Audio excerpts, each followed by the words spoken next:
Welcome back to Classic Radio Drama Theater, your portal to the echoes of radio's golden age. In this episode, we're bringing you two distinct journeys into worlds where the line between truth and deception blurs, and the weight of the past can crush the most ambitious futures. We'll witness an investigator untangle a web of lies surrounding a suspicious death in a small town, and then follow a respected figure as a single past mistake threatens to unravel his entire existence. Two classic dramas, two unforgettable experiences, all in one episode. First, we settle in for all 5 captivating parts of The Henderson Matter, a classic from yours truly, Johnny Dollar. A wealthy rancher's fatal plunge from a hotel window in a remote Montana outpost raises immediate red flags, especially with a hefty insurance payout on the line. Is this a simple accident as the locals claim? Or is Johnny Dollar about to uncover a conspiracy of silence and greed? What dark secrets lie buried in the dusty heart of Culver?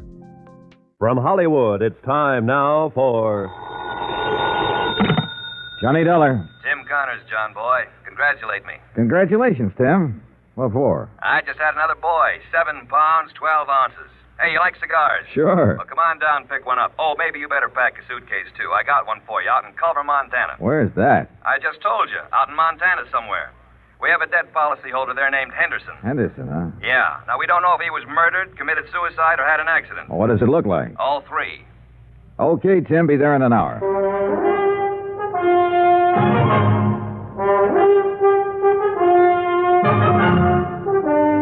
Tonight and every weekday night, Bob Bailey in the transcribed adventures of the man with the action-packed expense account, America's fabulous freelance insurance investigator. Yours truly, Johnny Dollar.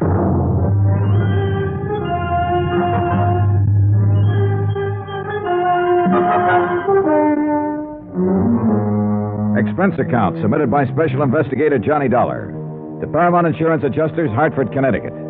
The following is an accounting of expenditures during my investigation of the Henderson matter, whatever it's going to be. Expense account item 1, $1.25 for a detailed map. I had an idea that Culver, Montana was a place that only Rand McNally might know about. They did.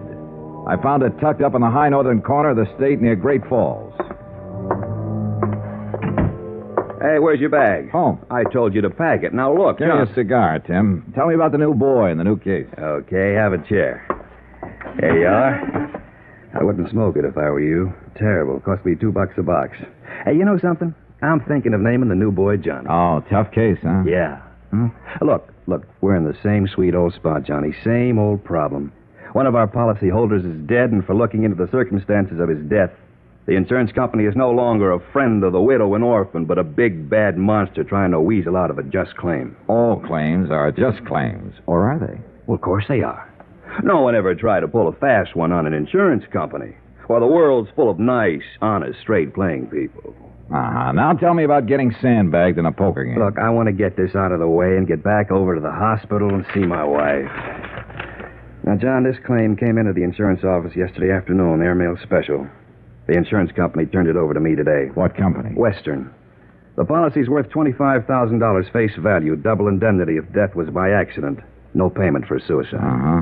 You say the man's name was Henderson? Yeah, it says here, George Walter Henderson, Montana rancher. Last Thursday, he fell 4 stories out of a hotel window in Culver and died instantly.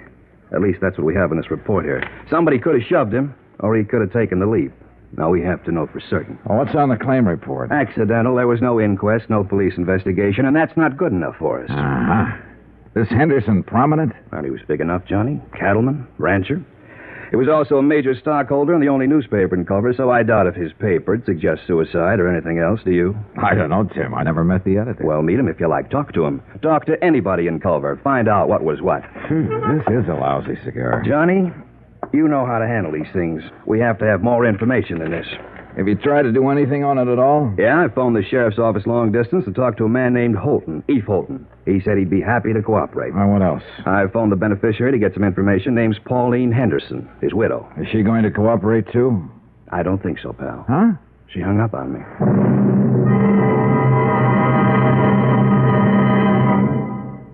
We will continue with the Henderson matter in a moment.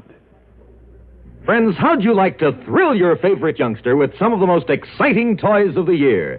Picture the breathless excitement of any child surrounded by 6 gaily colored balloon-like giant animals up to 3 feet long, and all for the low, low price of just $1. First, you get Bounzo the clown with round pot belly and funny nose. Next comes Hoppy the Australian kangaroo. Third, there's Roscoe the roller skating bear. He's 2 feet tall and looks almost like real. Fourth, there's Whitey the fat indoor snowman. And fifth, Mortimer the giant mouse, 18 inches long and sure to scare the whiskers off any cat. That's 5 different giant animals. But now hold your breath for the most sensational toy of all, the star of the whole Christmas season, the jolly giant talking Santa Claus. Guaranteed to make everybody's Christmas a merrier one. He's a big, roly-poly, happy Santa. He stands erect on 2 legs, is actually over 3 feet tall and 32 inches around. Best of all, he actually talks. Just pull the tape and he says, "Merry Christmas" for all to hear. He's the biggest, merriest, talkingest Santa ever. Sure to please your youngsters and spread good cheer. Yes, Giant Santa proves there really is a Santa Claus. That's a total of 6 giant animals made of brightly colored preformed sturdy latex, which the kids can easily inflate. And the cost, just $1, not for each. Just $1 for all 6 of these lovable giants who'll turn your home into a circus parade. And here's a surprise. Mail your order today and you'll also receive absolutely free Peter the Rabbit, actually over 2 feet tall with big red ears almost 9 inches long. But you must send now. Rush $1 plus 10 cents for packing and mailing for each set you want to Giant Animals, Box 90, Grand Central Station, New York City. If not delighted with every one of your 7 giant animals, return them to the Super Animals Company for a full refund, but keep the giant talking Santa as our gift. Order now, supplies are limited. Rush $1.10 for packing and mailing for each set in cash, check, or money order to Giant Animals, Box 90, Grand Central Station, New York City. That's $1 plus 10 cents with your name and address. Mail to Giant Animals, Box 90, Box 90, Grand Central Station, New York City. Giant Animals, Box 90, Grand Central Station, New York City. Expense account item 2, $185.65. Airfare, Hartford, Connecticut to Great Falls, Montana. The nearest point I could make to Culver by air. Item 3, $3. I took the train to Culver. Sometimes when I'm having nightmares, I dream about the smelter stack standing up against the cadaverous hills that lie to the south of town. Everything, including the 3 or 4 feet of snow covered with a uniform dinginess, made Culver an ugly little town set in an ugly notch between 2 ugly mountains. The only hotel in town was the Butte. It happened to be 4 stories high. It also happened to be the place where George Henderson had met his death.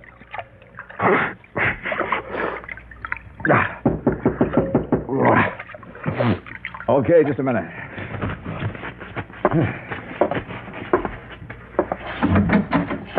Mr. Dollar? Yeah. I'm Eve Holton, sheriff here. Huh? You're from the insurance people, aren't you? Yeah, that's right. Been expecting that you'd be in sooner or later. Well, I'm glad to meet you, Mr. Holton. Call me Eve, son. Everybody does. Hey, got a drink on you? And no, I haven't. Well, I got one on me. Nice and chilly, too. Well, I'll see if there's some glasses around here, Sheriff. You didn't waste any time looking me up.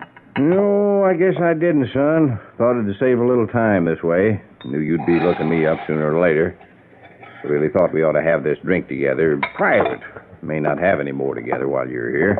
Uh-huh.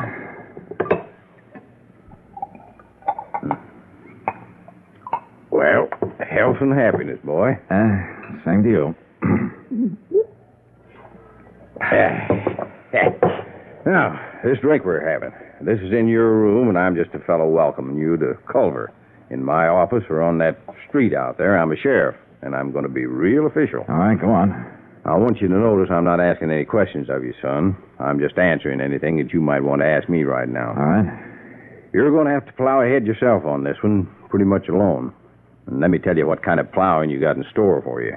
Excuse me. Now, first off, this is a little burg like you ain't used to. We got 3,500, 4,000 people living here. Some of them work in that mine you've seen on your way into town. Others hire out to work on the ranches around here. Some in business. Uh-huh. Very tight little place.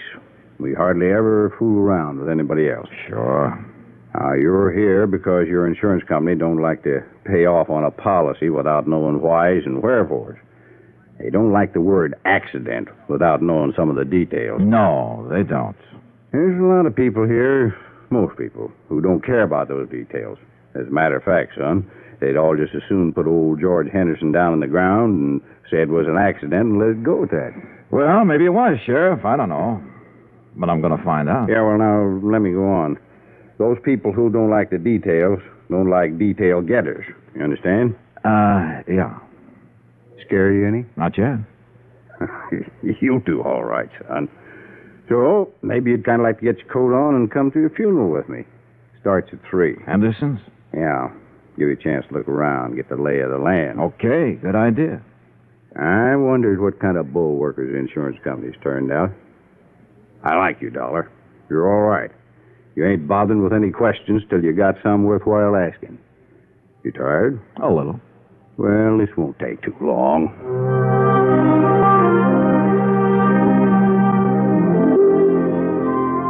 A half hour later, I was standing beside Sheriff Eve Holden on a flat-top hillside that served as a cemetery. The snow was white and gleaming under the winter sun of the mid-afternoon skies, the air cold and crisp. To thee, our heavenly Father, who knoweth all things, we commit the body of our beloved to thy eternal care. Thy will be done. Amen. Trusting ever in thy mercy, we invoke the consolation of thy sheltering wing. Earth to earth, ashes to ashes, dust to dust. In sure and certain hope of resurrection into eternal life, in the name of the Father, and of the Son, and of the Holy Ghost. Amen.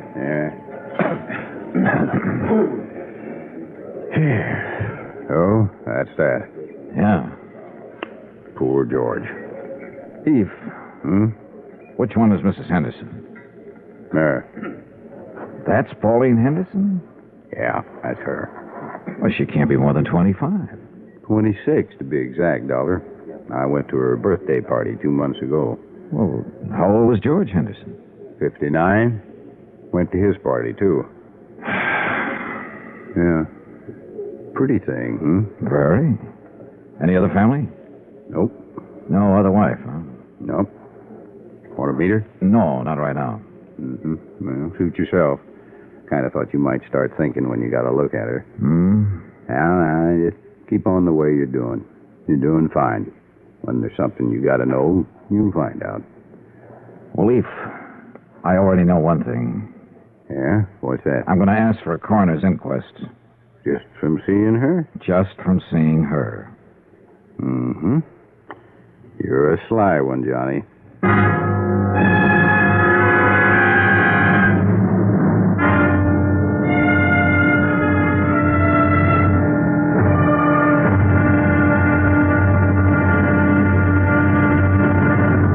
From Hollywood, it's time now for Johnny Dollar. Eve Holden, how are you this morning? Oh, pretty good, Sheriff. How about yourself? Oh, I'm fine, dandy. You were over at the City Hall this morning, huh? Yeah, that's right. I requested the coroner to conduct an inquest into the death of George Henderson. Yeah, I know. The coroner left it up to me. Huh? Yeah, came into my office and asked me if I had any reason to conduct an inquest into the death of George Henderson. I told him I didn't have any reason, but I'd do it if I was ordered to. Well, what happens now? Well, somebody will have to decide whether there's going to be an inquest or not. Who? Mayor, I guess. I don't know. Anyhow, you stirred up some action, and you'll be getting it. Yeah, where? Just stay where you are, son.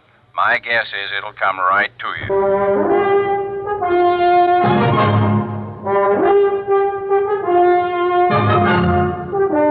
Tonight and every weekday night, Bob Bailey in the transcribed adventures of the man with the action-packed expense account, America's fabulous freelance insurance investigator. Yours truly, Johnny Dollar.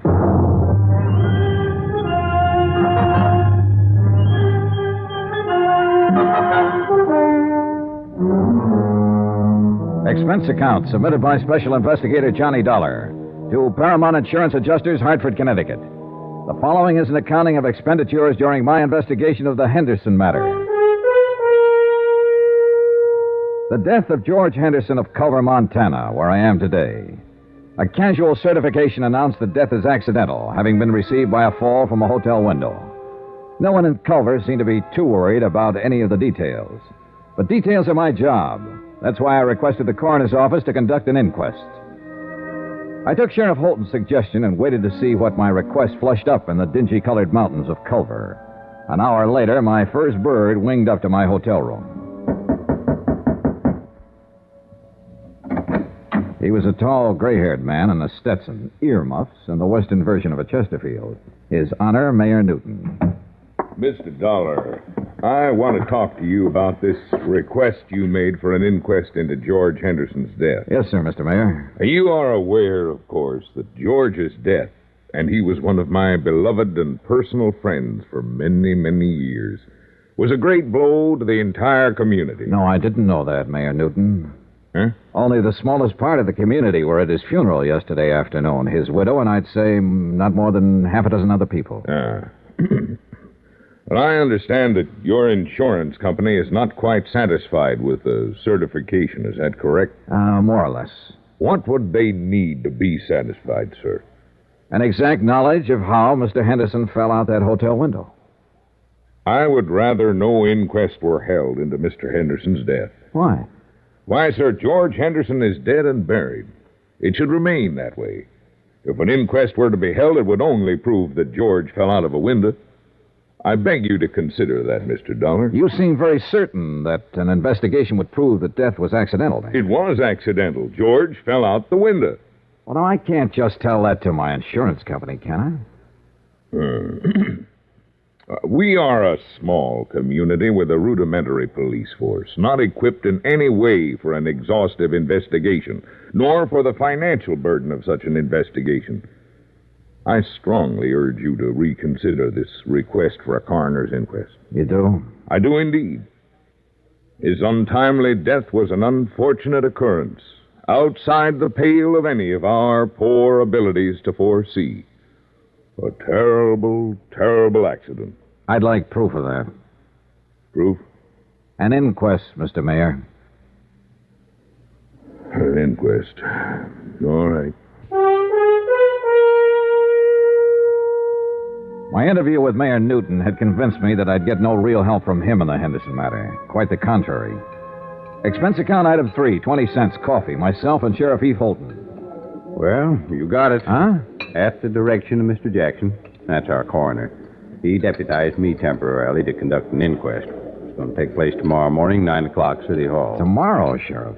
Room 207. Well, Eve, you won't have time to do anything. No, I guess I won't. Not much, anyhow. Oh, brother. The mayor pitched me pretty hard for not having the inquest. Knew he would. Any idea why? Nope. You think somebody asked him to stop it? Yeah. Who? Don't know, Johnny. Honest. The next morning, I struggled my way against a belligerent north wind to City Hall and the inquest, if you could call it that. I sat in the back of the room and listened while a Dr. Horace Nam assured the six-man jury that George Henderson was quite dead when he was called out of his office and examined him on the street. Dr. Nam reckoned George had died from a broken neck. An ancient bellhop, a desk clerk, and a chambermaid gave their versions of what had happened the day Henderson fell out the window. Now, you swear to tell the truth, the whole truth, so help you God? I do, Sheriff. I'm the acting coroner today, Miss Cubley. Sit down. Now, when did you see Mr. Henderson last? Last Thursday morning. Where was this, Miss Cubley? At the Butte Hotel.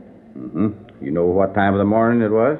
About 10 o'clock. I went in to make his bed and straighten up his room. I see. I made his bed while he worked on some papers there, and then I left. Did you see him after that? No, sir. You didn't see him come downstairs for breakfast or anything? No, sir. Do you know if anybody went up to see him? I believe I saw Mrs. Henderson in the lobby after that. Do you see Mrs. Henderson in this room? Yes, sir. I believe that's Mrs. Henderson over there. No, that's Mrs. Henderson.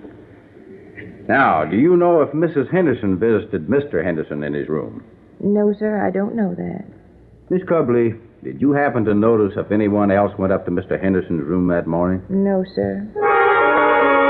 It went on all morning long. Sheriff Holton, acting in the coroner's position, questioned person after person. All had more or less the same vague knowledge concerning George Henderson's death. I was most interested in Pauline Henderson's testimony. Now then, Mrs. Henderson, when did you last see your husband? Thursday. I went to see him about noon, maybe a little before. Where did you see him, Miss Henderson? At the Butte Hotel, in his room there. The same room he occupied prior to his death? Of course. The same room from which he fell? Yes. Were you alone when you went to see him, Mrs. Henderson? Yes. I must have left before 12:30. I had an appointment at the dentist. That was the last time you saw your husband alive? Yes. I was still in the dentist's chair when they told me he'd fallen out the window. What did you and your husband talk about, Mrs. Henderson? Must I answer that? Well, we're trying to determine something here. I'd appreciate it. George and I discussed our divorce. Could you tell us about that? George and I decided to part about a month ago. He moved out of the house and moved into the hotel. Mm-hmm. Outside of the divorce, were you on good terms? Oh, yes, we've always been on good terms. Mrs. Henderson, do you think there's a chance that he might have thrown himself out that window? Mrs. Henderson, do you think he might have thrown himself out that window? No. At least not over us, if that's what you mean. As far as you knew, was your husband in good health? Yes, he was. You happen to know when he was examined last? Oh, a month or so ago, he was in perfect health. One more thing. Did Mr. Henderson drink? Yes. Did he drink that morning with you? I think he had a couple of drinks. Yes, he had a drink or two while we were talking.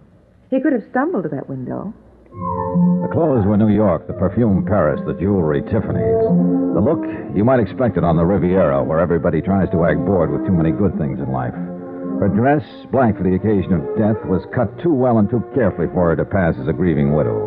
She answered the questions without hesitation or emotion. 15 minutes later, the jury brought in the expected verdict. Therefore, it is the opinion of this jury that the said deceased, George Walter Henderson, came to his death as a result of injuries incurred in a fall from the 4th floor of the Butte Hotel at or about 12:45 p.m. on the 19th day of this month. No evidence to the contrary, it is deemed and declared that the manner of death was accidental. Adjourned. And that was it. As far as Culver's people, its police and its mayor were concerned. Yeah, the mayor. Well, Mr. Dollar, I hope you're satisfied. It was a pretty good inquest, Mayor Newton. I trust the official verdict of the jury will answer any questions your insurance company might have had on their minds and clear this whole matter up. I'll forward it to them and tell them the circumstances under which the inquest was conducted, Mr. Mayor. Satisfactory, I trust. No, but it served a purpose. Now that everybody thinks it was an accident, everybody will breathe easier. Certainly. Yeah.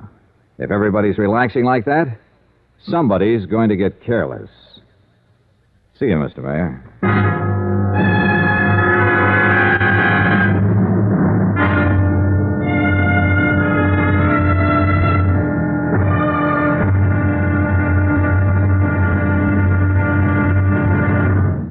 From Hollywood, it's time now for Johnny Dollar. Eve Holden, son. Hi, Sheriff. You put in a call for me, did you? Yes, I'm ready to go to work. Now that the inquest's been held and George Henderson's death is officially an accident, I might be able to move around your little town a little easier. What can I do for you? Help me to move around? The case is closed, as far as I'm concerned. Eve, what's the matter with you? That inquest was a farce. For all I know, Henderson could have been pushed out of that hotel window. The attitude of different people in this town makes that whole thing... Hold on now, son, hold on. I meant to say it's closed as far as my office is concerned. Personally, I think it needs investigating. We can help each other, maybe, you and me. Can I come over? Oh, I better come there. You know how folks are around here.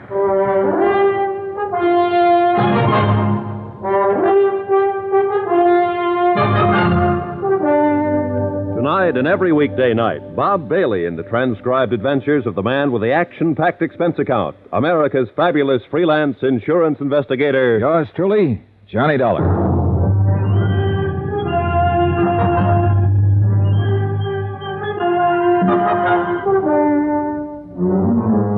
Expense account submitted by Special Investigator Johnny Dollar, location Culver, Montana, to Paramount Insurance Adjusters, Hartford, Connecticut. The following is an accounting of expenditures during my investigation of the Henderson matter. The question: accident, suicide, or murder?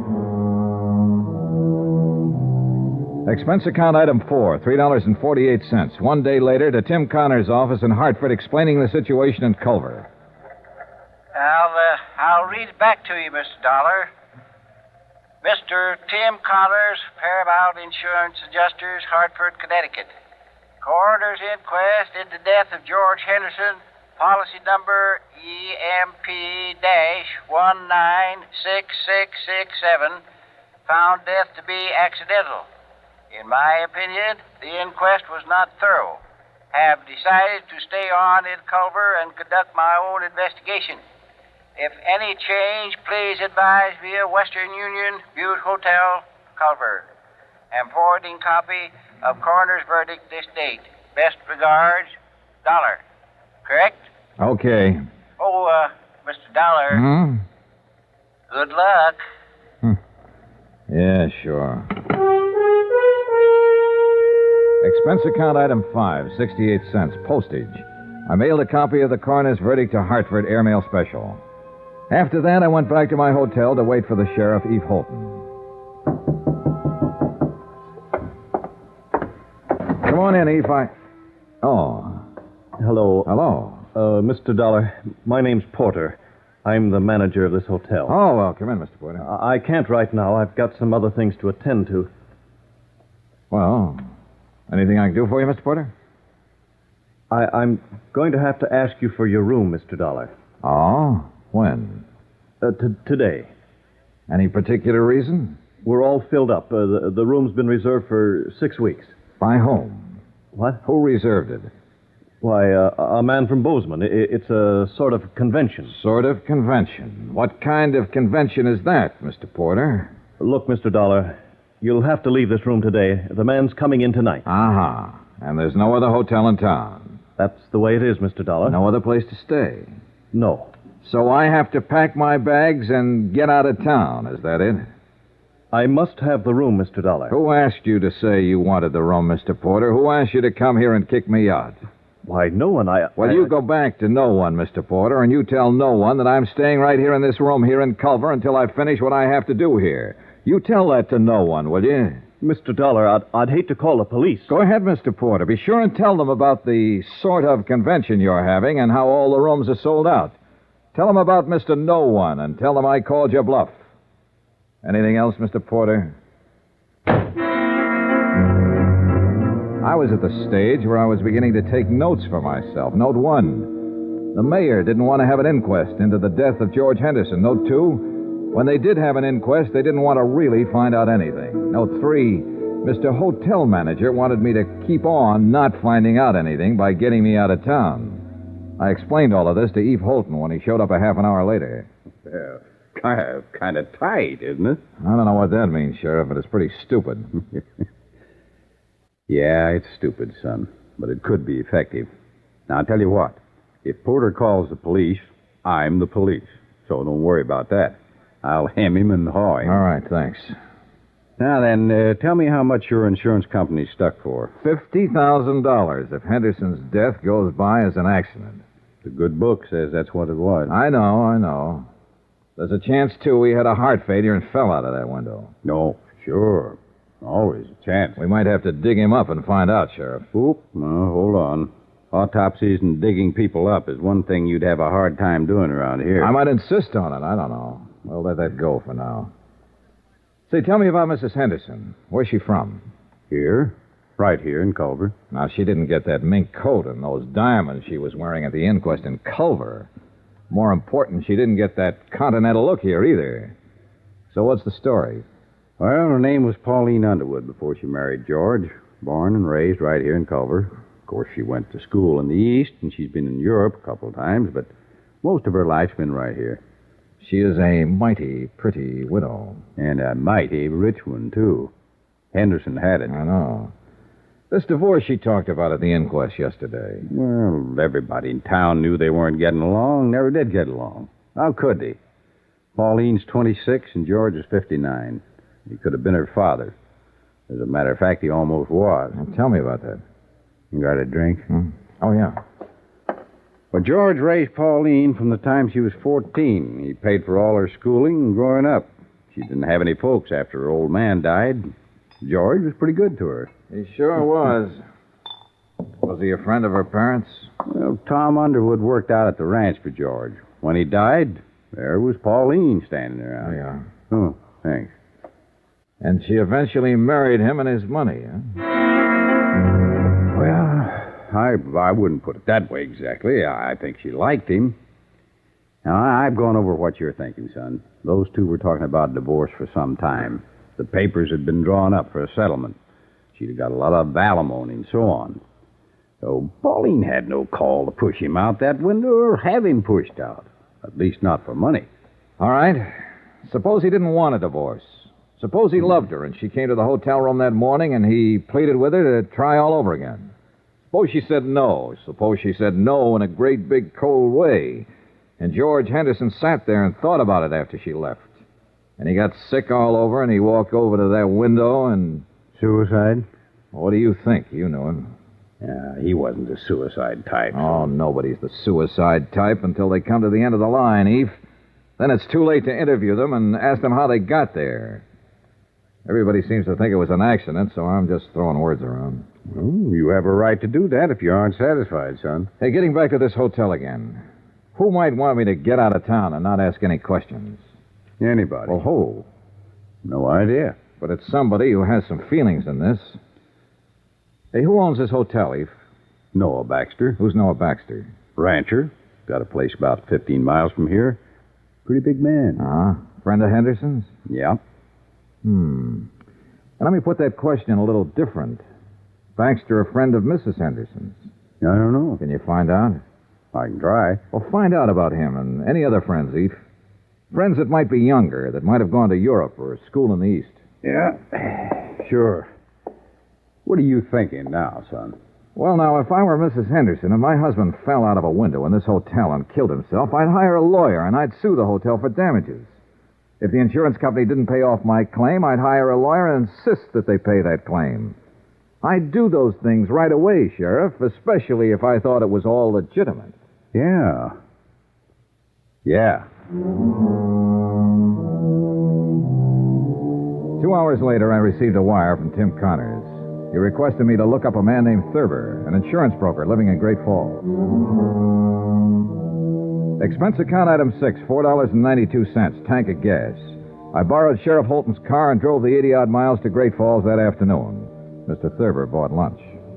My lord, I hope there isn't anything to all this, Mr. Dollar. I just hope there isn't. George Henderson. Yeah, well, there isn't anything to anything yet, Mr. Thurber. I'm still trying to find out the facts. Oh, I knew you were over in Culver. I tried to call you there a couple of times. You were out both times. Finally, I put in a call to the home office in Hartford. I talked to this man, Connors, with the adjustment agency. Yeah. You see, Mr. Dollar, it's like this. I've been over in Jackson Hole for 5 days now hunting duck. We were way in, and I didn't hear about Henderson's death until I got back yesterday. Uh-huh. Now, look, Mr. Dollar, I don't know what reflection this will have on your attitude toward this case, but 2 days before I left, Mr. Henderson telephoned me here in Great Falls. He said he wanted to change the beneficiary on his policy. Oh, in other words, he was going to cut his wife out. Huh? Yes, I suppose so. I know they weren't getting along. There'd been talk of divorce. Yes, I guess so. Uh-huh. Did he name a new beneficiary? Yes, a school teacher in Culver named Matilda Knickerbocker. Everybody calls her Maddie. What was his connection with her? None that I know of. I think it was just a name for him to throw in until he could decide on another beneficiary. Why, he didn't have... Wait a minute. Maddie Knickerbocker. Just a school teacher. Everybody knows her. He was awful mad when he talked to me that day. I could tell it in his voice. Now, here's what might interest you just a little more. The day I left on my hunting trip, Mr. Henderson phoned me again. He said to never mind. Mrs. Henderson was still his beneficiary. Had you changed the policies yet? No. Are you sure it was Henderson who telephoned you? Well, yes, I think it was him. Do you remember when you got the call? Oh, somewhere around noon, a little later, I guess. He died between 12:30 and 1. And it must have been just before he fell out the window. He phoned you long distance from Culver, huh? Yes, sir. Well, he was supposed to have been in the hotel all morning, so he had to phone from his room. Well, you can check that, can't you? You'd be surprised how hard it is to check simple things like that around the Butte Hotel. Did you know Henderson very well, Mr. Thurber? He was a customer. I wrote a lot of insurance for him. Know his wife? Oh, yes. Well, tell me about them. Well, go ahead, Mr. Thurber. Now, look, accidents rarely have reason behind them. Suicides and murders always do. You don't think it was an accident? Well, let's say I've heard enough and seen enough to make it a draw so far. Go ahead, tell me about them. And I wish I was married to Mrs. Henderson. I mean, I wish she could see me. I think most any man who's ever met her hoped the same thing. Young men, old men, any kind. But she picked George. George was as tough and leathery as these mountains around us, exactly her opposite. But Pauline married him. He raised her. He was close to her all her adult life. Yes. But, Mr. Dollar, you know and I know she didn't have to marry him. She could have married anybody here in Culver or anybody in London or Paris. You see what I mean? Not quite. Well, I always had the idea that after she married him, she kept letting him know she could have had anybody else she wanted. Go ahead, Thurber. I think she married him for his money. I think she would have killed him for his money.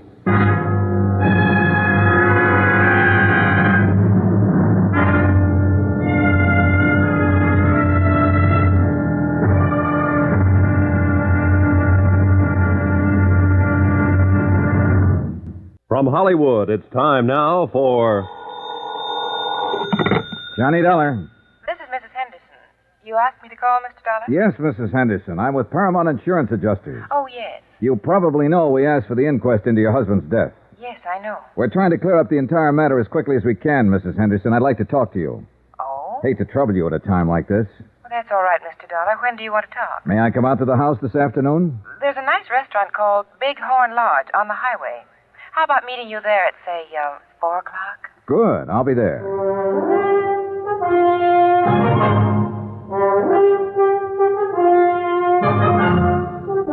Tonight and every weekday night, Bob Bailey in the transcribed adventures of the man with the action-packed expense account, America's fabulous freelance insurance investigator. Yours truly, Johnny Dollar.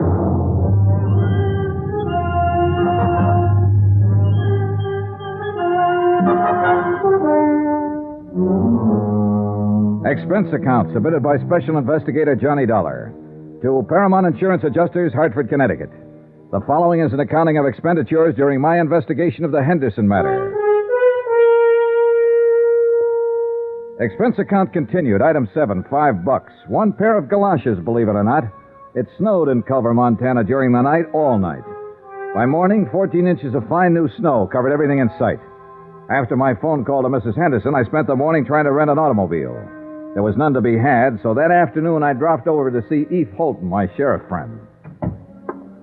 Son, you're going to catch your death unless you start wearing a scarf. Yeah, I'll remember that, Eve. But maybe I won't need one. Oh? Yeah, I think I'll be leaving Culver pretty soon. Well, I hope you don't mean that, son. I'm afraid I do. I'll have to tie this case up one way or another pretty quick. Well, how can I help you? Well, for one thing, you can lend me your car again. I have a date with a lady out at the Big Horn Lodge. Pretty fancy. You can have the old thing anytime you want it. You know that, son. Who's the lady? George Henderson's widow. Yeah. Oh? Now, I know what you're going to say. Why go after her? Why bother her until I have something to go on? Well, I got to do something, Eve. I think I have enough of an idea of Henderson and his wife to pick up some valuable information from her. Any objections? Nope. Johnny, a couple of days ago, you asked me to look up people who might have been especially friendly to Mrs. Henderson. You still want to know about them? Yeah, sure. Well, I'm working on it. Anyone so far? Nobody I'd put in that category. Good luck. And don't let her rang-dangle you, son. She could do it if she wanted to. Goodbye, Eve. 10 minutes later, I was on the road to Big Horn Lodge, which also happened to be the same road I'd traveled 2 days before to attend George Henderson's funeral. As I drove past the graveyard, white and stark against the blue winter sky, I noticed a car parked along the side of the road. A little Chevy coupe, about 1952.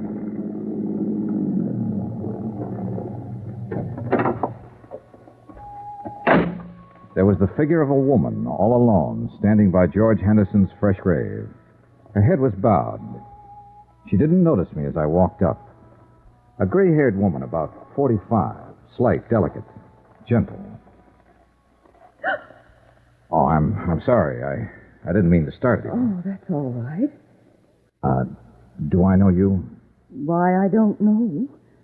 I'm Mattie Knickerbocker. The name had startled me. The day before, an insurance broker in Great Falls had mentioned her. Told me that George Henderson had named her his beneficiary, then changed his mind a few minutes before he died. Your name's not Campbell, is it? No. Johnny Dollar. Oh, Johnny Dollar. You remind me of a boy I had in one of my classes once, Torrey Campbell. Oh, you're a teacher, Miss Knickerbocker? Yes. Everybody knows me, I think. Or at least I flatter myself that way. Well, I should be going. I knew Mr. Henderson, too. Oh? He was very dear to me. I'll find it difficult getting used to the fact that he'll never be around anymore. George had a wonderful laugh, didn't he?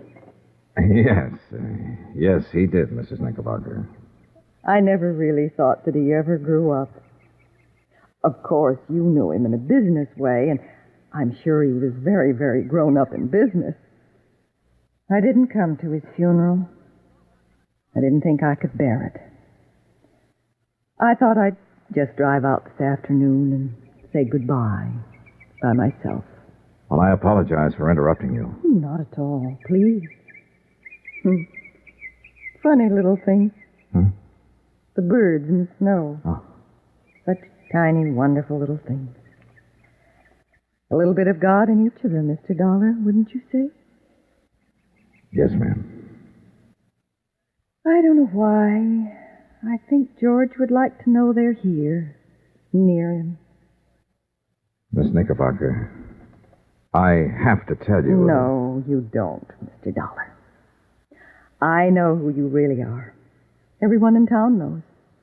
I'm just an old friend of George's, saying goodbye to him. Good afternoon, Mr. Dollar. Goodbye. Talking to Mattie Knickerbocker, I felt that for the first time, somebody, namely Mattie, had talked frankly and truthfully about George Henderson. I was still thinking of the frail, drab little woman with the nice blue eyes when I met Pauline Henderson at the Bighorn Lodge. What are these matters you want to clear up, Mr. Dollar? Oh, just some doubts in my mind about your husband's death. What do you drink? Pernod. Pernod. I learned to like it in France. All right. One Pernod, bourbon, a little water on the side. Yes, sir? You sound like George when you order. Hey, I like your Bighorn Lodge. And I have to say, when it's elegant in the West, it's elegant. I'd like a light, please. Oh, sure. Thank you. Mrs. Henderson, do you mind if I don't stall any longer with the drinks, the smokes, and the compliments? I'm surprised you've stalled this long. I've heard you're a very blunt and impulsive man. I spoke to an insurance agent named Thurber yesterday in Great Falls. Your husband's agent. Mr. Thurber told me that your husband wanted to name a new beneficiary last week. Really? Yeah. He named Matilda Knickerbocker. Mattie Knickerbocker. I'm not surprised, I suppose. Mattie's a lovely woman. I know George was very fond of her. Mr. Thurber also told me that Mr. Henderson changed his mind about that the day he died. In fact, he phoned Mr. Thurber in Great Falls and told him to leave the policy as it was. He did that a few minutes after you left his hotel room, a few minutes before he died. Can you explain any of that, Mrs. Henderson? Why don't you ask Mattie Knickerbocker? Because I don't think she'd know. I ran into her this afternoon, and I talked to her. Or not about this, just about other things.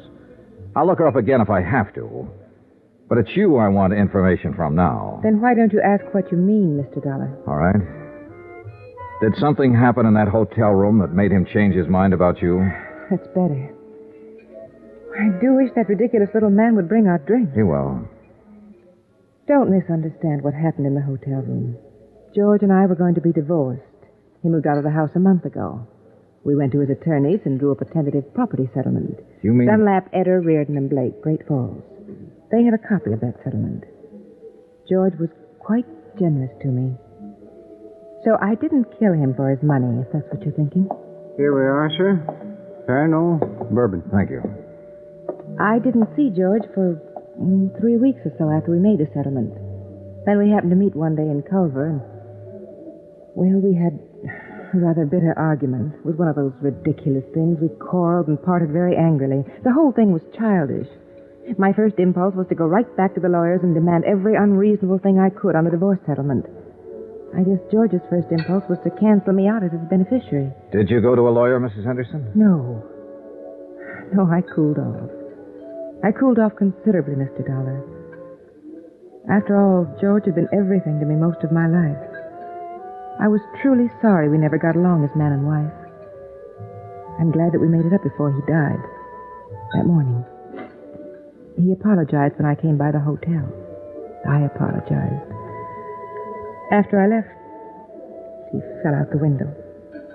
Then I can assume that this business with the policies had to do with the argument. Assume what you like, Mr. Dollar. I can understand why you're annoyed by me and my questions. It's just that it's kind of hard for us to believe that a man involved in divorcing his wife would still name her as his beneficiary. I say that because of past experience. Oh, it's happened, but isn't usual. I could have told you that we were reconciled that day in the hotel, that we were going to drop the whole divorce matter, and that George was coming back to the house to live. Yes, you could have told me that, Mrs. Henderson. Mr. Connors in our home office in Hartford called you a few days ago. You hung up on him. Why? Well, I was very upset. I've never been a widow before. Uh-huh. I believe you, Mrs. Henderson. Sitting here like this. You're a lovely person, and I know it. And you know it. And this is a pretty nice place to conduct business. Why didn't you ask me to your home? I preferred to talk to you here. That's what I thought. I saved all the did your husband have any enemies and did he seem depressed questions for another time. But before I went to bed that night, I read and reread Mrs. Henderson's testimony given at the coroner's inquest. The next morning, I interviewed all of the people at the Butte Hotel who'd been on duty the day Henderson fell out the window. After that, I dropped in to see Eve Holton. Here it is, Johnny, right here. Personal effects of the deceased included 4 suits of men's clothing, 14 shirts, 5 pairs of hosiery. Was there a bottle in that room, Sheriff? Liquor? Yeah. No bottle. Nothing like it, son. All right. He didn't call down and have a bellboy bring him a bottle or send him any drinks. The chambermaid swears there was no liquor in his room all the time he lived at the hotel. You say he was a light drinker. Now, what light drinker takes a nip before he has his breakfast? Who said he had a drink that morning? Mrs. Henderson. What? On the witness stand, under oath at the inquest. She testified that her husband had a drink before she came up to the room and while she was there. You read over that transcript. So I think she threw that in, made sure it got in, because it's sometimes hard to believe that a cold, sober man will walk out of a hotel window and kill himself accidentally. A drunk or a drinker might do it. You and I and everybody at that inquest somehow got the impression that Henderson was slightly tipsy that morning. And Mrs. Henderson saw to that. Now then, if Henderson had a drink, I want to know where he got it. Tell me, Eve. No bottle in the room, no bottle brought up to the room. Where did he get that drink?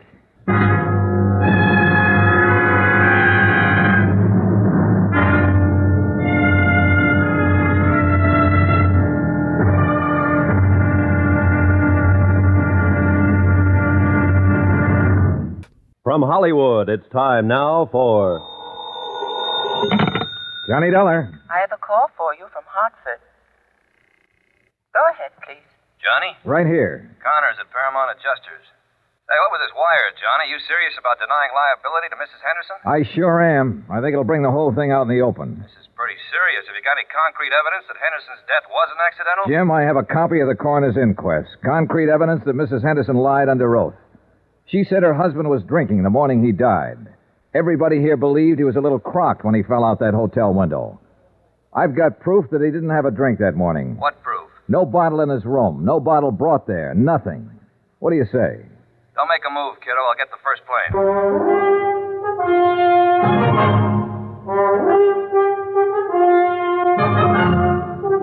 Tonight and every weekday night, Bob Bailey in the transcribed adventures of the man with the action-packed expense account, America's fabulous freelance insurance investigator. Yours truly, Johnny Dollar.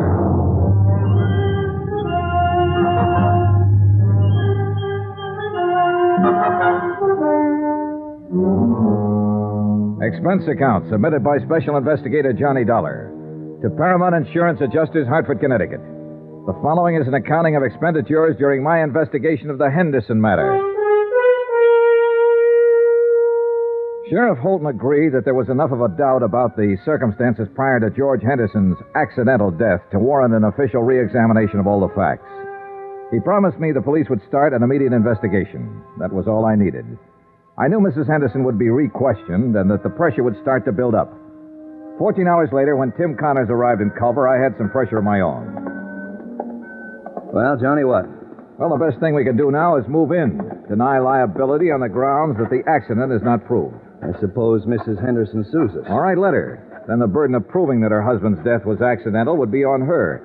Look, Tim, contrary to her testimony under oath, Henderson didn't have a drink that morning he died. All right, she made a mistake. He had a heart attack, got dizzy, and tumbled out of the window. He wasn't drunk. Oh, don't talk nonsense, Tim. Listen to me. Mrs. Henderson was ready for the coroner's jury a couple of days ago, and she was ready for my questions when I saw her yesterday. The only one she wasn't ready for was you a few days ago when you phoned her long distance. You said she hung up on you. Well, she half apologized to me for that, but it was because she couldn't think of anything to say. Well, maybe you're right. But suppose he did die accidentally, and suppose it is a just insurance claim. I tell you it isn't. And the fact that she made a mistake testifying about him having a drink and... Hey, Johnny, do you have anything else? 3 things. Instinct, experience, and statistics. Pauline Henderson's a young woman. She married a wealthy older man. With him out of the way, she has all his money and all her youth. All right, I'm going to phone the company as soon as I can find a phone. Tell them I'm working for evidence, and the best way to get it is to bring Mrs. Henderson out in the open. File a complaint against her. What charge? Suspected murder. Oh, no, Johnny, that'd get us in all kinds of trouble. Remember the drink, Tim. Henderson didn't have the drink.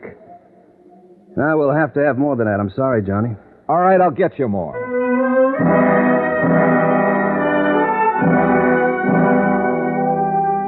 An hour later, I was with Sheriff Holton comparing notes. He reported that after questioning Mrs. Henderson, she admitted she might have been mistaken about Henderson drinking the morning of his death. She wasn't sure. But Eve Holton said what we both were thinking. She went in front of the coroner's jury and gave a misleading impression, son. Made us think that George was drunk and stumbled out the window. Well, we better find out who helped her pull this off. Sheriff Holton had every man in his office working on the case by then. It was a long, tedious job of combing over everything in Pauline Henderson's background to find a possible accomplice. About 5 in the afternoon, I drove to the Henderson ranch with Holton. Mrs. Henderson was out, but we interviewed one of the servants. That's right, sir. Once or twice a week. You know where she drove to on these trips? I have no idea. Mrs. Henderson would get up early in the morning, be gone all day. How do you know she went out of town? Well, she generally take a small suitcase with her, change her clothes. You don't take those when you're visiting a friend in town, do you? Tell us what car she'd use on these trips. The Cadillac. Always come back covered with mud and ice. Always have to be washed up. Mr. Henderson used to complain about that. About the car being dirty? About the trips, mostly. He and Mrs. Henderson had some pretty good arguments about him. He'd say Mrs. Henderson shouldn't visit that man. What man? Just that man. I never knew who it was they argued about. You've known Mrs. Henderson quite a long time, huh? Yes, sir. Knew her when she was a little girl, when she first came here. Saw her grow up, go away to school, go away to Europe, come back a little more grown up and a little different every time. Were you surprised when Mr. Henderson married her? Well, no. No. Yes, guess I was. Because she was so much younger? Not that so much. I mean, well, Mr. Henderson, he had something about the plains and cattle and mountains about him. When he moved, it was as big as all them things. Mrs. Henderson was different. She didn't fit in here? Is that what you're trying to say? I think she fit. Not like him, though. Before they were married, they were sort of like good friends. I mean, they'd ride horses and go hunting and laugh and talk about different things. Mrs. Henderson, she traveled Europe, saw so many things and places in the world. She fit here, but then she didn't belong here. I feel awful about Mr. Henderson's being dead. If there was anything wrong with the way he died, I'd like it to be fixed. Mrs. Henderson will probably fire me for talking like this, but I don't care. This house isn't the same no more. By the time we got back into town, Sheriff Holden's boys had discovered the names of 3 men who had been seen at various places around Culver in the company of Mrs. Henderson. Rod Tyler. Oh, who's he? Mining engineer. He's been away from here for over a year now. See, now, here's another one. Sam Pollard. Sam died 6 months ago. Hey. What? Noah Baxter. Noah Baxter. That name's vaguely familiar. Yeah, he owns a hotel you're staying in. A couple of ranches, too. Well, he might have been the one who tried to have you thrown out. Oh. He also owns the mayor. Young man? About 30, 35. Let's go see him. Another drive, this time north of Culver to the Baxter Ranch. We found Noah Baxter busy with his help, shoring horns on cattle. A lean, tall man with thin features. If you're trying to find out if I've been seeing Pauline on the sly while she'd been married to George, why didn't you come right out and ask? All right, have you? No, not on the sly. There's nothing between us. George knew any time she came over here to see me. He was a good friend of mine. I'm sorry he's dead. Pauline's a good friend of mine, too. I'm sorry you people are thinking what you are about us. Let's go up the house. It's getting cold. All right, Stan, that's enough for today. Noah, I got to ask you this. Where were you last Thursday? The day George died, Sheriff? Yeah. I was right here. Can you prove that? Sure. Ask anybody. You boys want a drink? No, thanks. No. Well, I do. Mac! Mac! Let me get it myself. When was the last time you were in Culver, Mr. Baxter? 3-4 weeks ago. My cook and the others handle what supplies we need. Do you mind if we talk to some of your help around here? No. What do you want to talk to them about? About last Thursday? About what happened when Mrs. Henderson came here to visit? It wouldn't look good if she came here to visit me, would it? Well, that depends on the circumstances, Noah. Well, she'd come and sit there and read and look at some of those paintings. We'd talk. When I had time. Anything wrong with that? No. Mr. Baxter, I think I ought to tell you, I've asked my company to file a complaint against Mrs. Henderson. Suspicion of murder. Oh. I'd like to tell you something. She didn't kill him and she didn't have him killed. She loved him a lot more than George loved her, I think. Both of you know her. Her dad was a drunken cowhand. When he died, George took her over, gave her everything. So you see, you're wrong. She loved George for giving her what he gave her, and mostly for being the kind of a man he was. I lied to you a couple of minutes ago. There was something between us. It was bound to happen sooner or later. She'd come here to cry on my shoulder, and I let her. Cry? About George. He wanted to divorce her. Didn't you know that? I had the idea it was the other way around. Oh, you're all wrong. George raised her, educated her, made her into a woman, and then he married her. And she wasn't what he wanted at all. You know who George wanted to marry? Mattie Knickerbocker, the schoolmarm. Go on. Oh, there was nothing between George and Mattie, but there would have been if he'd lived. What about you and Mrs. Henderson? Yeah. The thing that was between us was that I wanted her. She didn't want me, but I wanted her. I was glad when she told me about the divorce coming up. I really think she would have listened to me. But she wanted to be married to George. She really loved him. Sure you don't want one of these? No. No. And I really loved her. I went to see George last Thursday at his hotel. You know why? To tell him to go back to Pauline. Yeah, because I knew what he meant to her. You can talk to my people around here. They'd lie for me and say I was here last Thursday all day. They'd tell you that Pauline never came to see me. They'd lie right down the line for me. But, Mr. Dollar, I can't let you get out that complaint and take her in.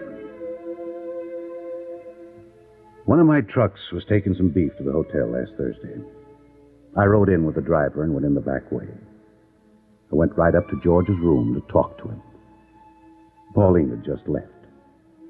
I wanted to talk to him about the same things I've been telling you. I didn't want to hurt him. I loved him, the same as everybody loved him. When I got to his room, he wouldn't let me talk at all. He was mad that I interfered. He tried to swing on me. I shoved him once. He went out the window. That's all. I killed him.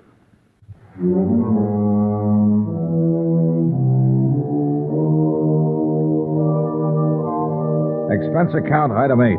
$58.15, hotel and food while in Culver, Montana. Item 9, same as item 2, transportation by train and plane back to Hartford.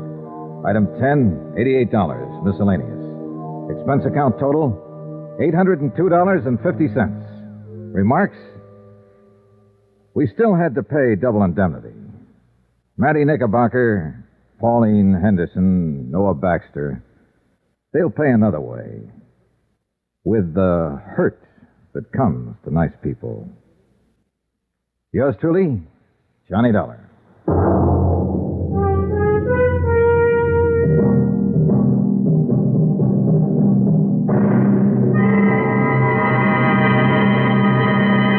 From the rugged landscapes of Montana and a complex case of insurance intrigue, we now journey into a different kind of darkness, the shadows of a man's own past. Our next feature, Vicious Circle, from the Mutual Radio Theater, asks a chilling question. Can a single, long-buried mistake resurface to destroy a lifetime of achievement? When ambition clashes with a desperate secret, what will be the ultimate price? This is Vincent Price. We bring you a story as close to you as the headlines of tomorrow's newspapers. Now, I tell you for the last time, Wendell Whitney is the man. Now, believe me. We are talking about the Supreme Court, not a job in the post office. He's a candidate, that's all. One of a dozen. Right. Now, hold on. Now, what are you talking about? The president wants him. Now, that's enough for me and you. Yes, but what do we really know about this man? Very little indeed. The question is, can he stand up under the scrutiny of the opposition, fellas? All the Eastern newspapers are touting Frank Hammond. Hammond? He's a senile idiot. If we don't get a younger man into the court, we might as well kiss off all the Western liberal vote the next time around. Now, Lewis here knows everything there is to know about Wendell Whitney. Speak up, Lewis. Tell him. He was the top lawyer in his state, and he's been an outstanding judge of the appellate court for years. And above all, he's got a spotless reputation, and his loyalty to the party is unquestioned.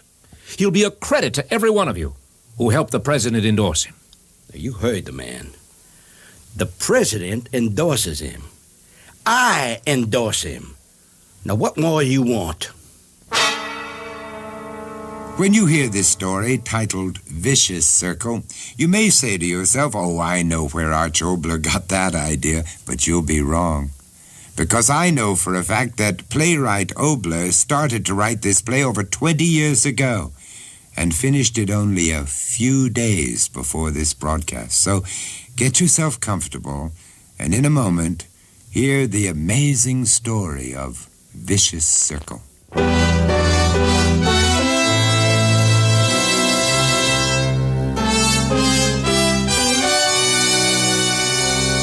Mutual Radio Theater, a new adventure in radio listening. 5 nights of exceptional entertainment every week, brought to you in Elliott Lewis's production of the Mutual Radio Theater. Our story, Vicious Circle by Arch Obler. Our stars, Fletcher Markle, Mary Jane Croft, and Vic Perrin. Mutual Radio Theater is brought to you by Sears, a name that means quality and value. A name that you can count on for service and dependability. Sears, where America shops for value.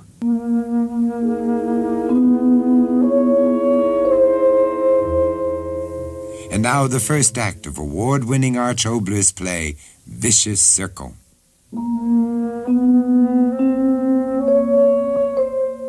My father once said it. Life is a vicious circle. It begins in the dark of eternity and ends there, and there is no escape. We are in a room in a famous hotel in our nation's capital.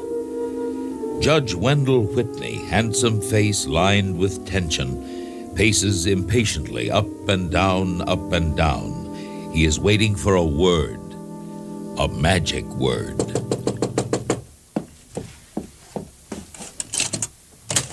Lewis, come in, come in.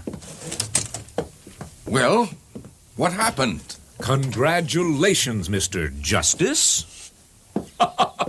What's the matter? Are you too shocked to speak? What happened? Just what we figured. Old Harkness held out a while, but Sprigg and the others kept pounding away on your war record and your party loyalty and your reputation on the bench, and Harris made a speech about the Supreme Court needing young blood and all that, and just like that, Harkness said, okay. So that was that. Oh, they'll play a little more fiddly-doo before they officially tell you about it, but you're in, Wendell, and that's a fact. You better start working on your acceptance speech. That's wonderful. Hey, come on, what's the matter with you? Listen, I'll call for room service. Get you a drink or a dozen. No, you know I don't drink. Oh, sorry, I took one look at your face. Wendell, for God's sake, don't you realize what their endorsement means? Every survey, every poll indicates that the party is going to win this year. With a committee backing you up, with your personal popularity, with Chief Justice Conmore, sick as he is, and the senility of the others, inside of a year you could become Chief Justice. Well, it's been a long time coming. You answer it, Judge. They've come to bring you the happy tidings. No, please, you go. Okay. Oh, Wendell, there you are. Lewis has undoubtedly told you, but we're here to make it official. Congratulations, Mr. Justice. Yes, congratulations, Justice. Thank you, gentlemen. I'm deeply honored. Well, now, shall we adjourn someplace where we can have some friendly stimulants? Senator Harris, I hope you'll forgive me, but I would like to go home at once and tell my wife. Oh, of course. Well, the very thing for you to do. There's plenty of time tomorrow for us all to get together. Gentlemen, our candidate is going home to tell his wife.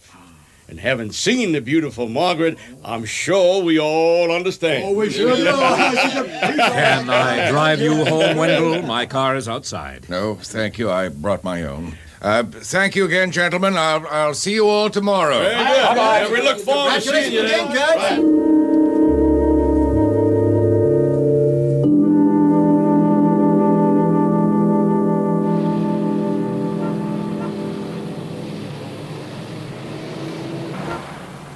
Doorman?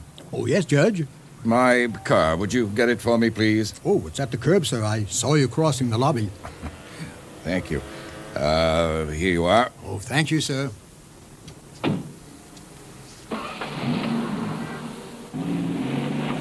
Hey, Joe.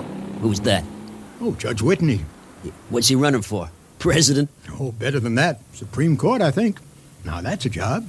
Nobody can fire you. Top money. Lucky guy.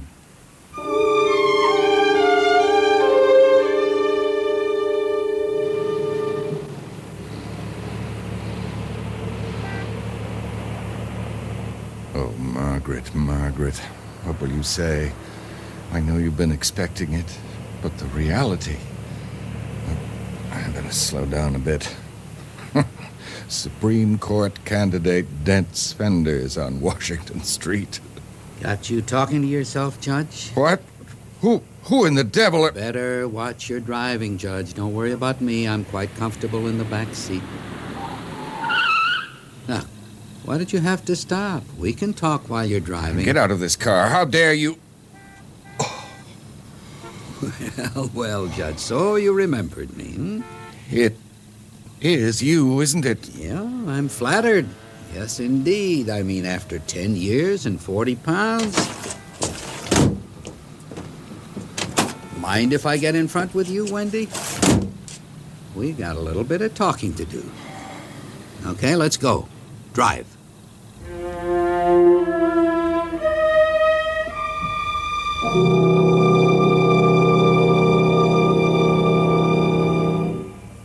alive good, don't you, Wendy? Sure. Everything you do is good. All right. What is it now? Say it. I've waited for you, Wendy. Now you wait for me. You want money again? All right. How much?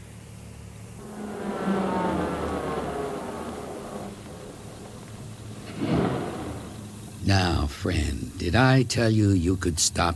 All right. I've had enough. Tell me exactly what you want or get out. Now, Wendy, that ain't hospitable.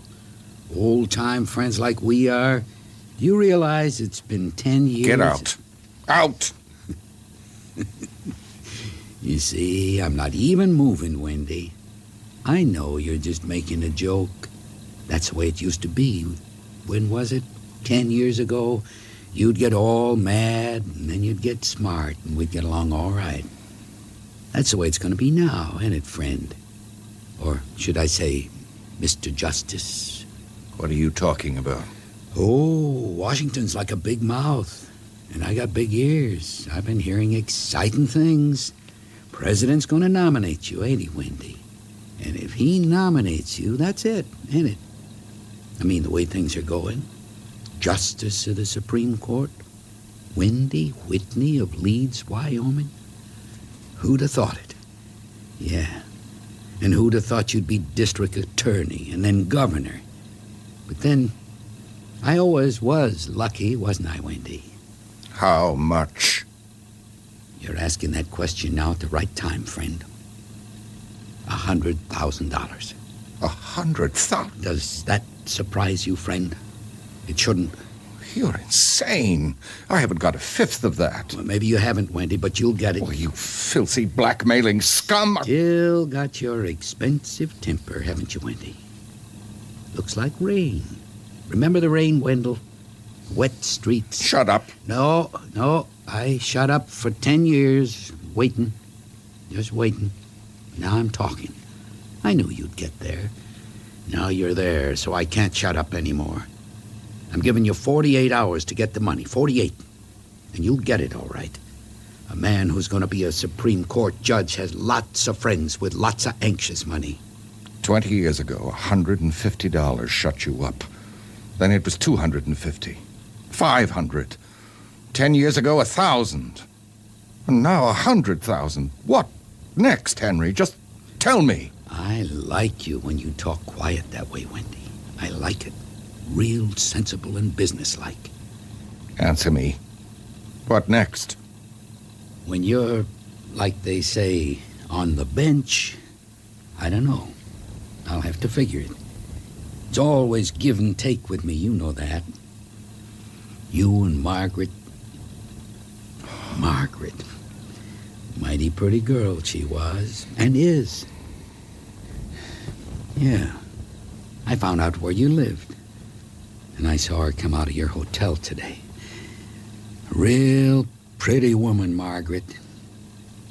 You know something? I think I like her looks now even better than when she was plain little Margaret Byerly, the druggist kid. You want to know what else, Wendy? Well, I just got an idea.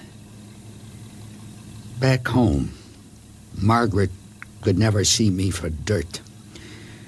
Now, maybe if she changed that, she'll listen to you. Maybe be generous to an old friend. You filthy... I'll kill you. No, kill you, Wendy. No, kill you. God, you...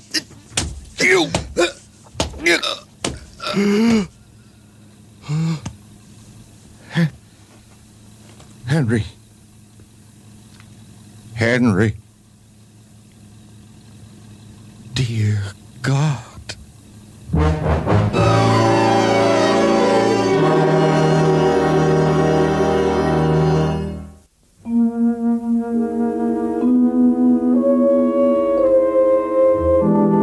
We now return to our play, Vicious Circle.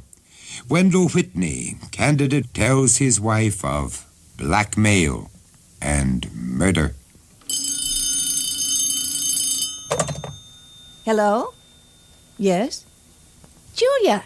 Yeah. Oh, yes, I heard the newscast. Isn't it wonderful? No, Wendell isn't home yet. I'm sure he wanted to tell me himself, but the phone's been busy ever since the news flash. Excited? I don't know if I'm standing or falling or dreaming. Oh, come on, don't you start that.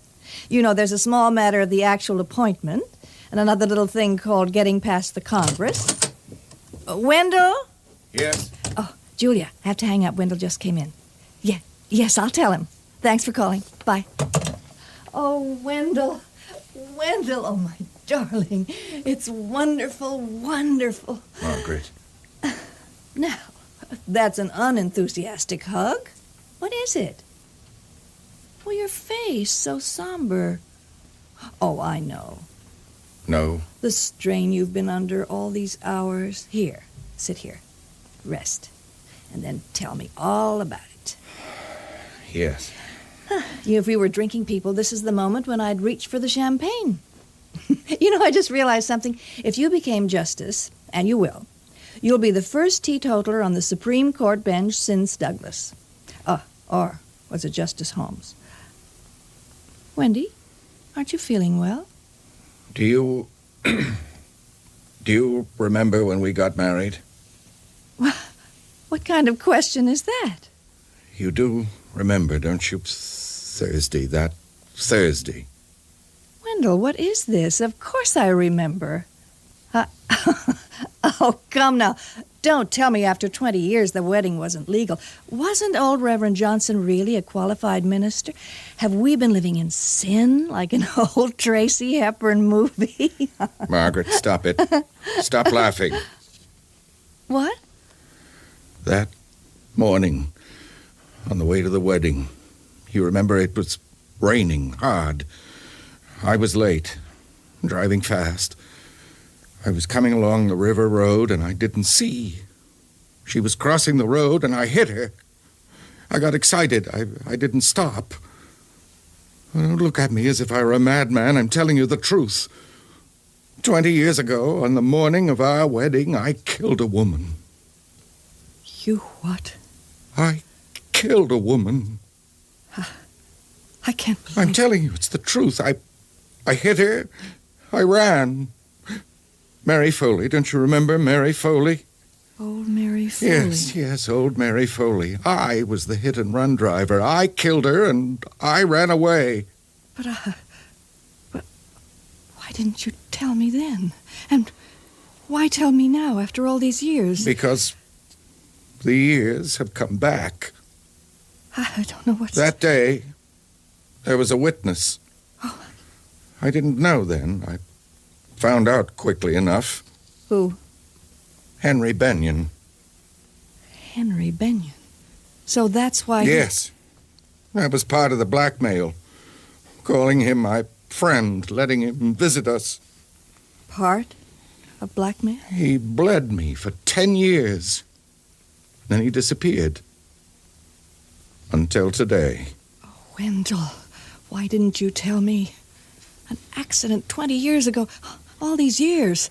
Why didn't you I didn't want to talk about it. I didn't want to think about it. These last years, I kept telling myself Henry had died, and that ended it. But it's not ended at all. He's back today. of all days, today. Today. All these years, working, planning, making arrangements, compromising for what happened today. I'm not going to lose it, Margaret. I'm not going to lose it. All right, Wendy. We'll pay him. Anything. It'll be all right. Wendy? What else? I killed him. What? His body's down in the trunk of the car. Oh, God.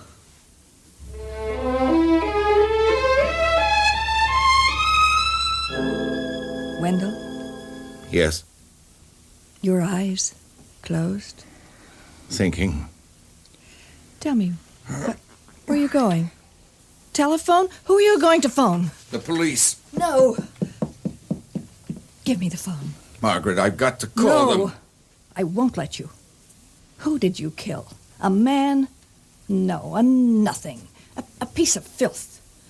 You're going to be a justice of the Supreme Court of the United States. The Supreme Court. But I killed Mary Foley. Now him. Who was Mary Foley? Have you forgotten? The town drunk. Your life for that? Wendy, lift your face. Look at me. You're going to be a justice of the Supreme Court. You're the best man for the job. The country needs you. You'll do 1,000 things for millions of people that'll make up for those accidents in a million ways. You're not going to call the police. I told you. His body is in the trunk of my car. All right. We'll wait until it's dark, and then we'll get rid of it.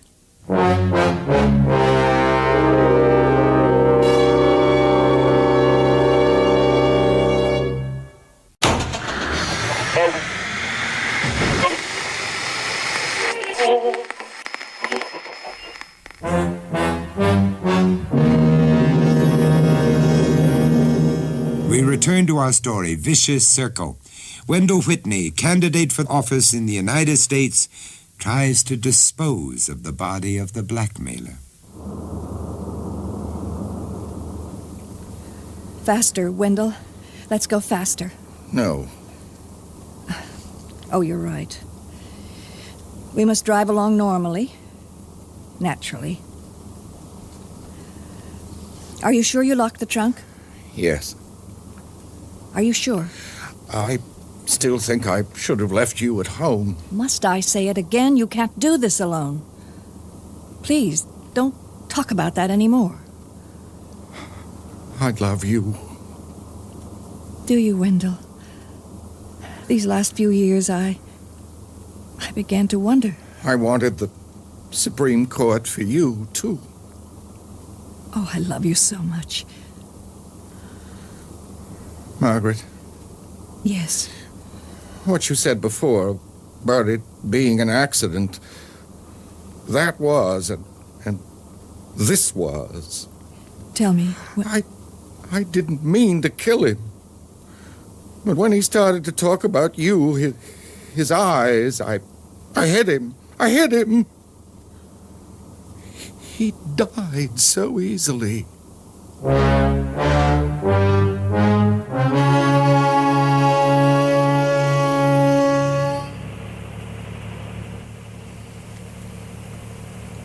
Wendell? Yes. Oh, I must have fallen asleep. Where are we turning? The marshes. Oh, what if they find... It won't matter. No one knows of him and me.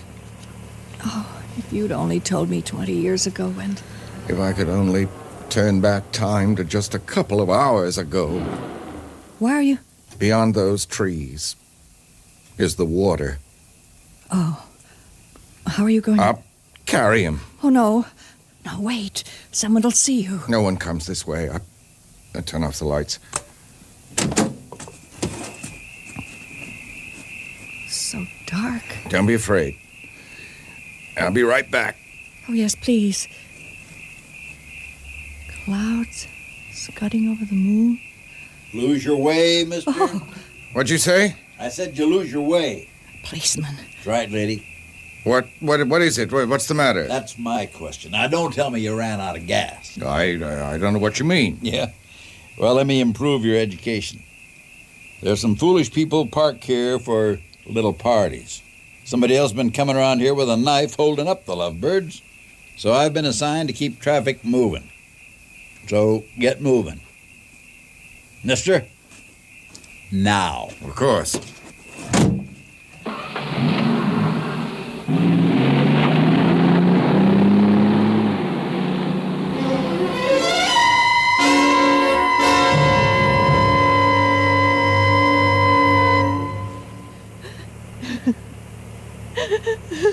Margaret, don't. Please. Oh, I'm just tired, that's all. I'm all right, really. This past hour, I've been thinking about what you said, and it's true. Exterminated vermin, that's all. You knew him as well as I did. Every day of his life was wrong. And I've made up for what I did 20 years ago 1,000 times. I'll make up for this, too. Believe me, I will. Oh, I know you will. I guess that policeman suddenly appearing frightened me more than I realized. You all right now? Yeah, I think so. There's no reason to be frightened. No. I'll get rid of him in Belford Woods, and that'll end it. Policeman stopping us. Oh, for God's sake, stop that. You think there's a policeman in every nook and cranny of the district? What have you been doing all these hours, sitting with your eyes closed? This is open country. There isn't anyone around for miles. All I ask is that you shut your mouth and don't talk anymore. I'm sorry, Margaret. I'm very sorry. What are you staring at? That red light. Red light? There's no... No, I saw it. Against the sky. There's nothing. See, look. There. Oh, yes. What is it? Oh, tell me. Fire. Yes, it must be a forest fire. The woods, they must be burning. Now, Margaret, stop. You said you'd get rid of him in Belford Woods. Margaret, stop. I can't take any more. Margaret, quiet. Someone's coming. What? Another policeman. Oh, my God. End of the line, folks. Oh. I don't understand. What? Around the bend, a private plane crashed about an hour ago. Set fire to the brush. Have to go back to the junction and detour. Come on now, lady. You're safe enough. Just head back where you came from. There's no danger. It's all right. She's been ill. Thank you, officer. Okay.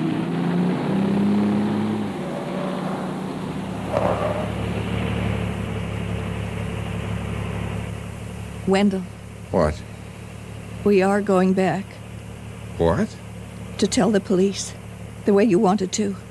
Are you out of your mind? Oh, I'm so afraid. I can't help it. Now, stop it. Stop it. You know me. You know I've got the strength. I've always had it. I've got it now. A dead man isn't going to spoil my life.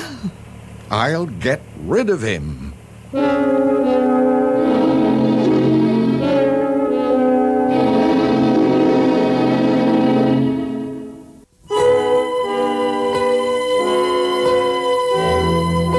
We return to our story of Vicious Circle.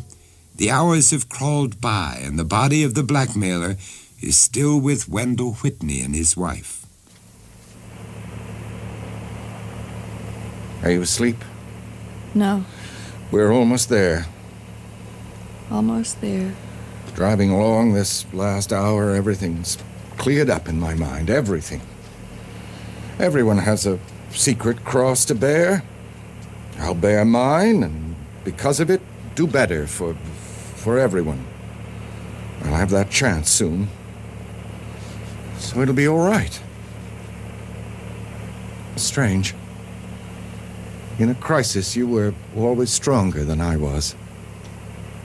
Just a little while, just long enough for me to get my bearings, and then it doesn't matter that you fall apart, because by that time, I'm all right.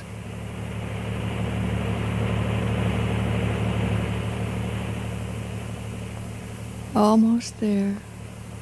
I keep thinking of that day, the day it rained. I was in such a hurry. I had a crazy idea that if I was late, you might change your mind. There's something else I've never forgotten. The way it sounded when the front of the car hit her. Steel on flesh. How strange the sky is. Darker than dark. Well, we're here, Margaret. In a few moments... Get rid of him now. Please. Yes. You stay in here. Where are you going? I have to open the trunk. Oh. I'll only be a minute. Wendell, wait. What is it? I've been thinking... It was my fault, too. Huh? Well, if I hadn't failed you somehow, you would have told me long ago. But I failed you, so you kept quiet. I'm to blame. I'm not going to stand here listening to nonsense.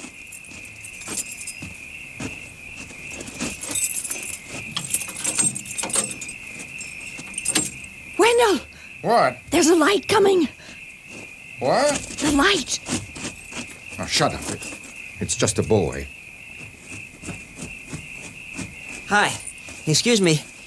You got a jack? I got a flat a couple of miles up, and I saw your lights, and then you stopped, and... Hey, mister, am I glad to see you. What's the matter? Something wrong? Wrong? With your car. You know, I mean, I saw you get out and go to the back, and... Nothing's wrong. Nothing at all. Oh, well, if there is, I just meant I'd be happy to help you fix it. Me, I got problems. You see, my girl and I, we came out here, and she's supposed to be home at no later than 11. I know it sounds corny, but I really did get a flat, and if you could give me the key to the trunk, I'll get the jack. No, I have no jack. Oh. Well, then, could you drive me back to my car and we could pick up Penny?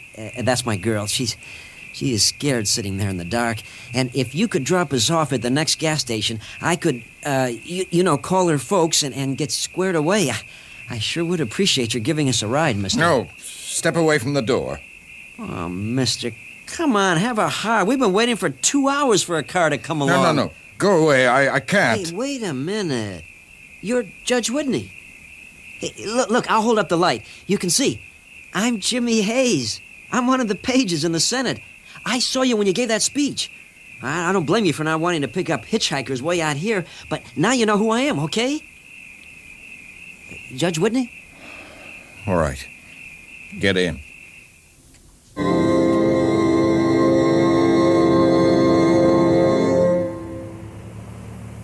Row, row, row your boat gently down the stream. Row your boat gently down the stream. Merrily, merrily, but don't get a flat tire. We're not very good, Judge, but you gotta admit, we sure are loud.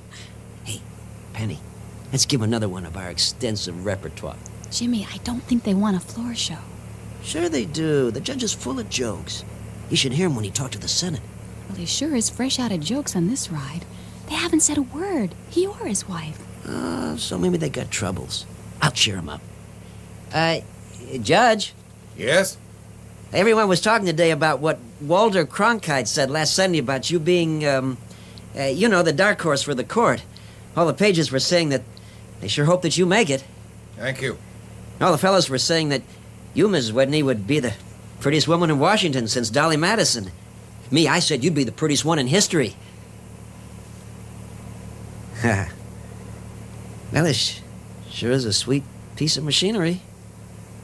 This car, little foreign jobs are all right mechanically, but you give me something like this for a payload. I mean, comfortable and big enough to carry just about anything. Margaret. Hey, did I say something funny? Margaret. Stop it. For God's sake, stop it.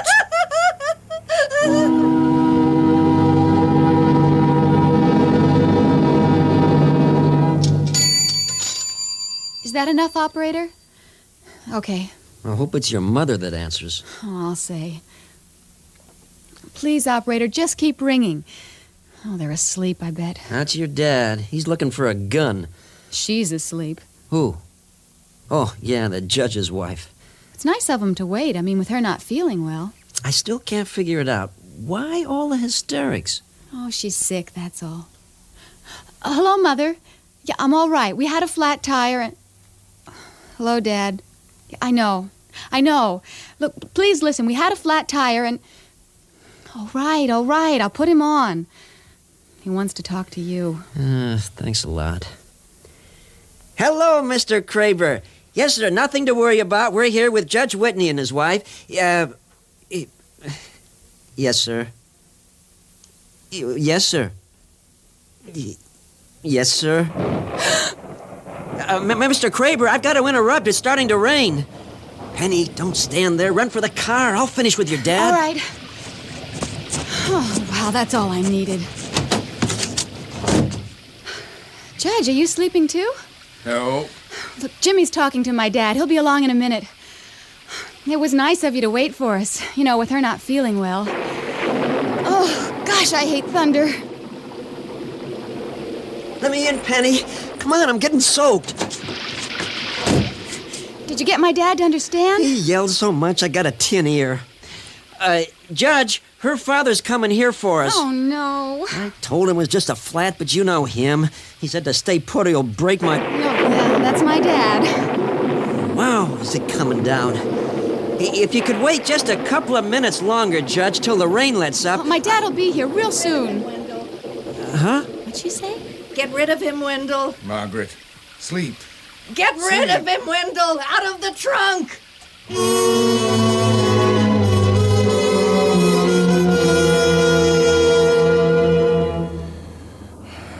That boy. Tomorrow morning, all Washington will know that my wife was hysterical. Is it morning? What? Yes. Dawn. I hadn't realized. No need to hurry anymore. Daylight.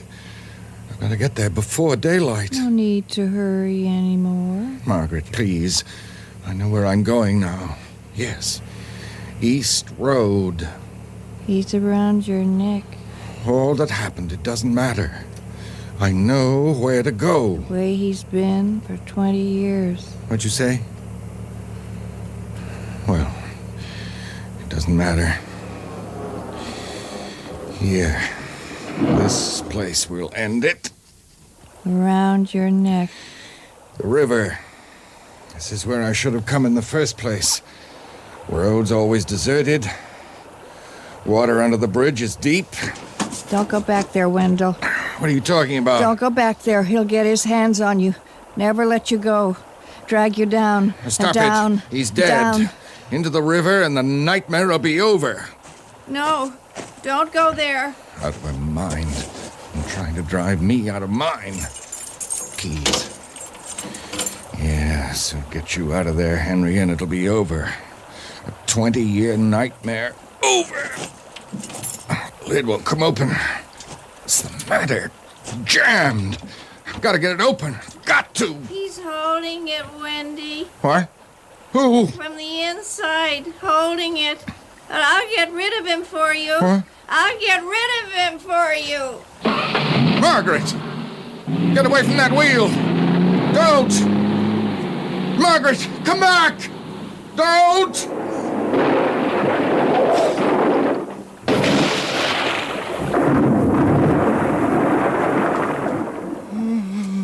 Margaret!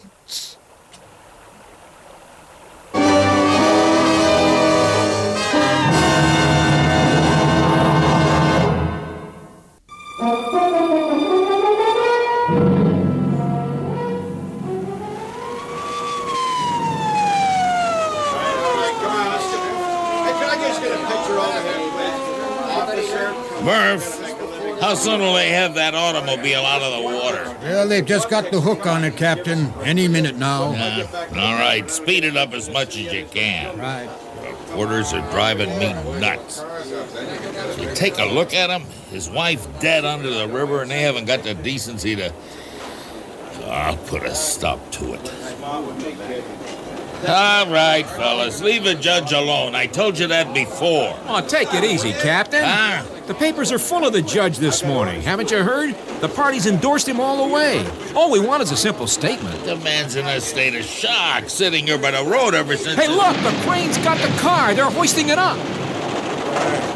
She's in there, all right. Judge, please, won't you make a statement, please? Statement? Yeah, what happened? How did it happen? Yeah, I'll make a statement. It was raining. I was driving fast. I ran over a woman. What? Old Mary Foley. But don't arrest me now. Please. I haven't time to stop now. Margaret's waiting for me at the church. You see, I'm on my way to get married.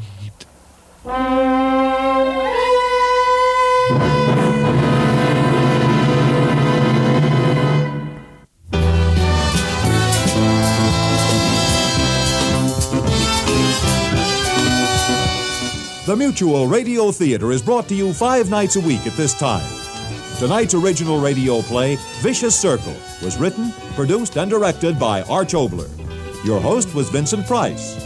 Our stars were Fletcher Markle, Mary Jane Croft, and Vic Perrin. Featured in the cast were Marvin Miller, Byron Kane, Tommy Cook, Jack Crucian, Parley Bear, Carol Bilger, and Jack Carroll. The Mutual Radio Theater theme was composed by Nelson Riddle. John Harlan speaking. The Elliott Lewis production of Mutual Radio Theater is a presentation of CVI.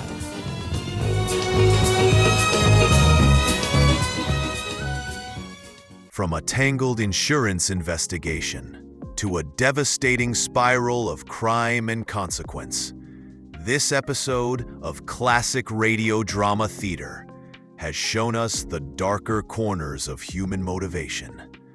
We hope these 2 dramas have kept you captivated. Which story resonated with you the most? And what choices would you have made in their shoes? Let us know your thoughts in the comments below. And please, don't forget to subscribe and hit that notification bell so you never miss an episode of Classic Radio brought back to life. Until next time, remember, the greatest stories never truly fade away.